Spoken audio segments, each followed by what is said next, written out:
এই সন্ধ্যায় আমি আপনাদের সাথে যে আলোচনা করতে চাই তা হল কোরআনের একটি অনুচ্ছেদ সূরা ফুরকানের শেষ অংশ। এটা কোরআনের 25তম সূরা। আমার অনেক প্রিয় এবং হৃদয়ের কাছের একটা অনুচ্ছেদ। এটা এমন অনুচ্ছেদ যা নিয়ে আমি আগেও বহুবার আলোচনা করেছি, কিন্তু কয়েক বছর পর পর এই আয়াতগুলোতে ফিরে যাওয়ার এবং এর সাথে আমার সম্পর্ককে নবায়ন করার প্রয়োজনীয়তা অনুভব করি। আর আমি যদি এই প্রয়োজন অনুভব করি, আমার মনে হয় যে আপনাদেরও এই একই প্রয়োজনীয়তা রয়েছে। তো এটাই হলো 25তম এই সূরাটি থেকে প্রাপ্ত কিছু শিক্ষা, আপনাদের সাথে আলোচনা করার পেছনের অনুপ্রেরণা।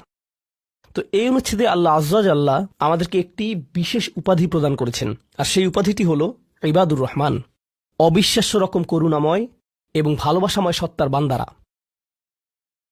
ইমানদারদেরকে আল্লাহর বান্দা হিসেবে অভিহিত করা যেতে পারে, ইমানদারদেরকে শুধুমাত্র ইমানদার হিসেবে অভিহিত করা যায়, আল্লাযীনা আমানু আমাদেরকে মুসলিম বলে অভিহিত করা যায়। আমাদের অনেক উপাধি রয়েছে, আর এই সকল উপাধির মধ্যে আল্লাহ এই সূরাতে বিশেষ এবং অনন্য একটা উপাধি বাছাই করেছেন, সেটা হলো ইবাদুর রহমান। আর এটা কিছু ইঙ্গিত প্রকাশ করছে। প্রথমত, ব্যাকরণগত দৃষ্টিকোণ থেকে ইবাদুর রহমান শব্দ দুটিকে আরবিতে বলা হয় ইদাফা। সরল ভাষায় এর অর্থ হল দুইটি শব্দ একে অপরের সাথে সম্বন্ধযুক্ত।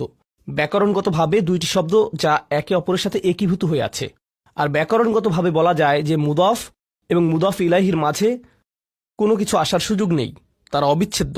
আল্লাহ এখানে বলতে পারতেন ইবাদুন লির রহমান, আর রহমানের প্রতি নিবেদিত বান্দারা। কিন্তু যেহেতু এই দুইটি শব্দ একে অপরের সাথে এভাবে একীভূত হয়ে আছে, এই বিষয়টি থেকে কিছু তাফসীরকারক অনুপ্রাণিত হয়ে এই মত ব্যক্ত করেছেন যে এটা কিছু মানুষের সাথে আল্লাহর খুবই নিকট সম্পর্ক বর্ণনা করছে। আর অবশ্যই আল্লাহর নামগুলোর প্রত্যেকটিরই নির্দিষ্ট অর্থ রয়েছে। এগুলো আমাদের যে কারোর জন্য নির্দিষ্ট আবেগ অনুভূতি সৃষ্টি করে।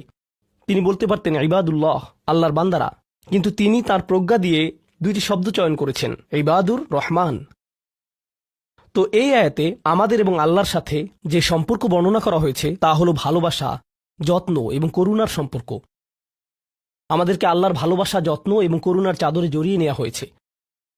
আয়াতগুলোর অগ্রসর হওয়ার সাথে সাথে বক্তব্যের বিষয়বস্তুকে দুটি ভিন্ন দৃষ্টিভঙ্গি থেকে দেখা সম্ভব।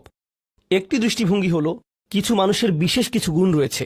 বিশেষ এই মানুষগুলো কারা? যাদেরকে আল্লাহ ইবাদুর রহমান বলে আখ্যায়িত করেছেন। এই দৃষ্টিভঙ্গি অনুযায়ী এই হলো গুণাবলীগুলোর একটা তালিকা। যদি এর সবগুলোর অধিকারী হতে না পারেন, আপনি আসলে ব্যর্থ হয়েছেন। এটা হলো একটা দৃষ্টিভঙ্গি।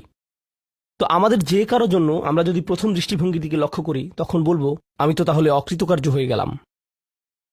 কিন্তু এটাকে দেখার আরেকটা পরিষ্কার দৃষ্টিভঙ্গি রয়েছে, আর সেটা হলো এই প্রত্যেকটি হলো পৃথক শ্রেণীর মানুষের জন্য। তাদের প্রত্যেকেই হলেন পৃথক শ্রেণীর মানুষ। তাদের মধ্যে সাদৃশ্যপূর্ণ বৈশিষ্ট্য হলো তারা সকলেই ইমানদার। কিন্তু এক্ষেত্রে একটা বিষয় হলো, আর এই ধারণাটি আমি